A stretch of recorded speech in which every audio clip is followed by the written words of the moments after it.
Hello मित्रांनो, नमस्कार. आमच्या छंदप्रेमाचा या चॅनेलवर तुमचे स्वागत आहे. आजची कथा आई आणि मुलाच्या नात्यावर आधारित आहे. माझा एक मुलगा आहे जो शिक्षणासाठी वसतिगृहात राहतो. त्याला कधीतरी सुट्टी मिळाली की तो घरी येतो आणि आम्ही खूप वेळ एकत्र घालवतो. ही गोष्ट त्यावेळची आहे जेव्हा तो नुकताच वसतिगृहातून सुट्टी घेऊन घरी आला होता. माझा मुलगा साधारणपणे वसतिगृहात राहतो आणि अभ्यासात व्यस्त असतो. वसतिगृहाबाहेर फिरायला त्याला फारशी मुभा नसते. त्यामुळे तिथे तो अनेकदा कंटाळतो. यावेळी घरी आल्यावर त्याने मला सांगितले की तो खूपच कंटाळला आहे आणि कुठेतरी फिरायला जावेसे वाटत आहे. मग मी आणि माझ्या मुलाने मिळून फिरायला जाण्याचा निर्णय घेतला. आम्ही ठरवले की गोव्याला जाऊ. त्याच दिवशी आम्ही आमची पॅकिंग करून घेतली आणि दुसऱ्या दिवशी गोव्याला रवाना झालो. गोव्याला पोहोचल्यावर आम्ही एका हॉटेलमध्ये खोली बुक केली.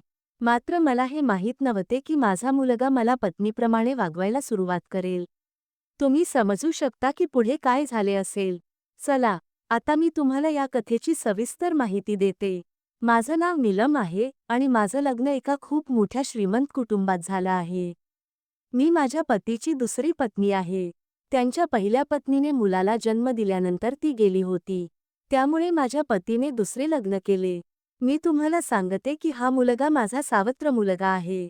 माझे पती खूप मोठे व्यापारी आहेत आणि त्यांच्या व्यापाराच्या कामामुळे ते बऱ्याच वेळा परदेशातच राहतात. आमच्या लग्नाला 6 महिने झाले होते, तेव्हाच ते परदेशात स्थायिक झाले. त्यामुळे माझे स्वतःचे मूल होऊ शकले नाही. माझे पती माझी फारशी काळजी घेत नसत आणि जास्तीत जास्त वेळ परदेशातच घालवत.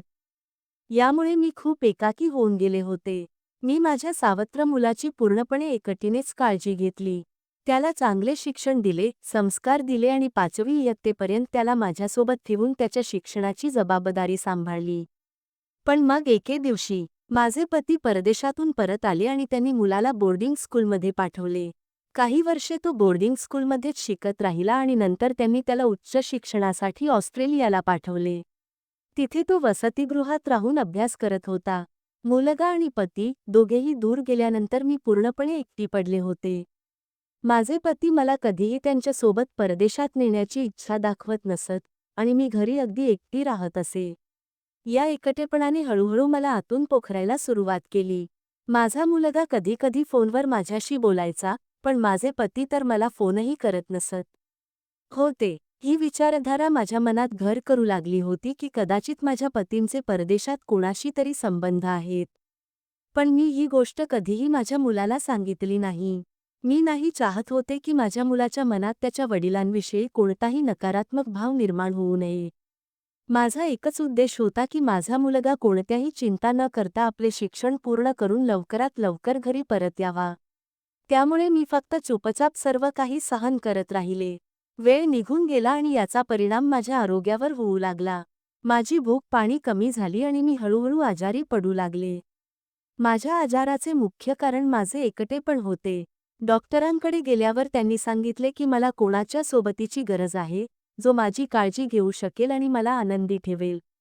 डॉक्टरांनी मला सल्ला दिला की मला एखाद्या मोकळ्या जागी जायला हवे, जिथे माझे मन प्रसन्न होईल. मी एकटी असल्यामुळे डॉक्टरांनी माझ्या मुलाला फोन करून माझ्या परिस्थितीची माहिती दिली. मग माझा मुलगा ऑस्ट्रेलियातून उन्हाळ्याच्या सुट्ट्यांमध्ये परत आला आणि थेट मला रुग्णालयातून घरी घेऊन गेला. त्याच्या परतण्याने मला थोडासा दिलासा मिळाला. मला जाणवले की माझ्या मुलाचे प्रेम आणि सोबत हेच माझ्यासाठी मोठा आधार आहे. तो काही दिवस माझ्यासोबत राहायला आला. मग अचानक त्याने म्हणाला, "चल मम्मी, तुमचं सामान पॅक करा. मी तुम्हाला गोव्यात फिरवून आणतो." मी सुरुवातीला नकार देत होते, पण तो हट्टाला पेटला आणि म्हणाला, "डॉक्टरांनी सांगितलं की तुम्हाला थोडं बाहेर फिरायला हवं. तुम्ही इथून बाहेर पडाल तर तुम्हाला नक्कीच बरं वाटेल. आणि हो, तुमच्यासाठी छान छान कपडे पॅक करा, जसे तुम्ही लग्नाआधी घालायचात." मी म्हणाले, "आता मी ते कपडे कुठे घालू?" तर मुलगा म्हणाला, "फक्त पॅक करा. इथे नाही तर गोव्यात पोहोचल्यानंतर घाला. तुमच्या जुन्या आठवणी ताज्या होतील." त्याच्या म्हणण्यावरून मी माझ्यासाठी छान छान कपडे पॅक केले. आमची ट्रेन रात्रीची होती आणि दुसऱ्या दिवशी सकाळी आम्ही गोवा स्टेशनवर पोहोचलो. स्टेशनवर पोहोचल्यानंतर आम्ही जवळच्याच एका हॉटेलमध्ये राहण्यासाठी एक खोली घेतली. आमचं सगळं सामान गाडीतून उतरवून खोलीत पोहोचवलं. त्यानंतर मी आणि माझा मुलगा दोघंही फ्रेश झालो. मी सलवार सूट घातली होती. तेव्हा माझ्या मुलाने मला म्हटलं, "मम्मी, तुम्ही सूटऐवजी दुसरी ड्रेस घाला, जी तुम्ही सोबत आणली आहे. मी तुम्हाला एका वेगळ्या अंदाजात पाहू इच्छितो." त्याच्या आग्रहावरून मी दुसरी ड्रेस परिधान केली. मग त्याने मला पाहून आनंदाने म्हटलं, "मम्मी, तुम्ही किती सुंदर दिसत आहात." मित्रांनो, माझा मुलगा फक्त मला आनंदी ठेवण्याचा प्रयत्न करत होता. यानंतर माझ्या मुलाने मला गोव्याची सैर घडवली. आम्ही दोघांनी खूप मजा केली. भरपूर फिरलो आणि फिरून दिवस कसा संपला कळलंच नाही. दिवसभराच्या सैरनंतर मी खूप थकले होते, म्हणून मी मुलाला म्हटलं, "चल, आता हॉटेलवर परत जाऊया. मी खूप थकले आहे." मुलाने मान डोलवली आणि आम्ही हॉटेलकडे निघालो. हॉटेलवर पोहोचता पोहोचता रात्र झाली होती. आम्ही रातचं जेवण हॉटेलमध्येच मागवलं आणि एकत्र बसून खाल्लं. त्यानंतर माझा मुलगा माझ्याशी गप्पा मारू लागला.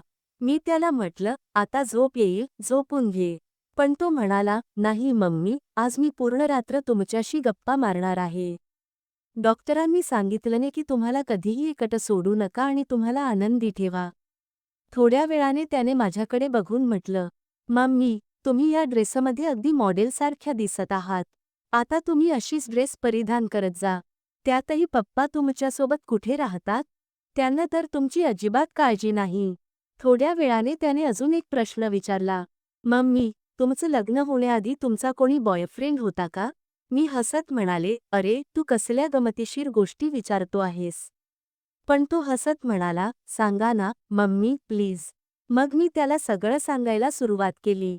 मी म्हटलं, "हो, लग्नाआधी माझा एक मित्र होता." त्याने विचारलं, "फक्त मित्र होता की अजून काही?" मी हसून म्हणाले, "हो, तो फक्त मित्रापेक्षा जास्त होतं." अशा प्रकारे आम्ही त्या रात्री खूप गप्पा मारल्या. आणि तो क्षण माझ्यासाठी आणि माझ्या मुलासाठी खूप खास बनला. पण माझं लग्न त्याच्याशी होऊ शकलं नाही आणि तुमच्या पप्पांशी झालं. तेही तुमच्यासारखंच माझ्याशी गप्पा मारायचे, खाण्यापिण्याच्या गोष्टी आणून द्यायचे आणि मला नेहमी आनंदी ठेवायचे. ते नेहमी म्हणायचे, "तू अशीच छान दिसतेस." मग मी म्हटलं, "असू दे, या सगळ्या जुन्या गोष्टी आहेत. त्यांना विसरून जाऊया." तेव्हा मुलगा म्हणाला, "आजपासून मी तुमचा चांगला मित्र आहे. तुम्ही आता माझ्याशी कोणतीही गोष्ट शेअर करू शकता." हे ऐकून माझ्या आनंदाला पारावार राहिला नाही. मी आनंदाने त्याच्या खांद्यावर डोकं ठेवून रडायला लागले. मुलाने मला शांत करत म्हटलं, "मम्मी, रडू नका. डॉक्टरांनी सांगितलं की तुम्हाला आनंदी ठेवायला हवं आणि म्हणूनच मी तुम्हाला इथे घेऊन आलो आहे." खरं सांगायचं तर त्या रात्री माझ्या मुलाने मला इतका आनंद दिला, जितका मला इतक्या वर्षांत कधी माझ्या पतीकडूनही मिळाला नव्हता. आम्ही आता आमच्या मनातील सगळ्या गोष्टी एकमेकांशी शेअर केल्या. माझी तब्येत आता पूर्णपणे ठीक झाली होती. मी तंदुरुस्त आणि आनंदी वाटत होते. दुसऱ्या दिवशी आम्ही हॉटेलमधून स्विमिंग पूलला गेलो आणि तो दिवसही खूप मजेत गेला. माझ्या मुलाने मला आनंदी ठेवण्यासाठी पूर्ण सहकार्य केलं. मग मी त्याला विचारलं, "तुझी कोणी गर्लफ्रेंड आहे का?" तो म्हणाला, "हो आहे, पण तुमच्यासारखं आपलेपणाचं एहसास कुणाच्याही सोबत नाही आहे." त्यानंतर माझ्या मुलाने त्याच्या आणि त्याच्या मित्रांच्या सगळ्या गोष्टी मला सांगितल्या. मग तो म्हणाला, "आता आपण दरवर्षी एखाद्या चांगल्या ठिकाणी फिरायला जाऊ. तुम्ही आता कोणत्याही प्रकारची काळजी करू नका. मी तुम्हाला नेहमी आनंदी ठेवेल." मी त्याला म्हटलं, "मला आनंदी ठेवू शकतो तो फक्त माझा पती. पण तू माझ्या पतीसारखा राहू शकशील का?" यानंतर तुम्ही समजू शकता की मुलाने मला कशासाठीही नकार दिला नाही आणि आता मी खूप आनंदाने माझं जीवन जगत आहे. तर मित्रांनो, ही कथा कशी वाटली? आशा करते की तुम्हाला आवडली असेल. जर कथा आवडली असेल तर लाईक करा, सबस्क्राईब करा, शेअर करा आणि कमेंट करून नक्की कळवा. कथेच्या विषयाबद्दल तुमचं काय मत आहे तेही सांगा. बेल आयकॉन नक्की दाबा, जेणेकरून पुढील व्हिडिओचे नोटिफिकेशन तुम्हाला मिळेल. व्हिडिओ पाहिल्याबद्दल खूप खूप धन्यवाद. पुढच्या कथेत पुन्हा भेटूया.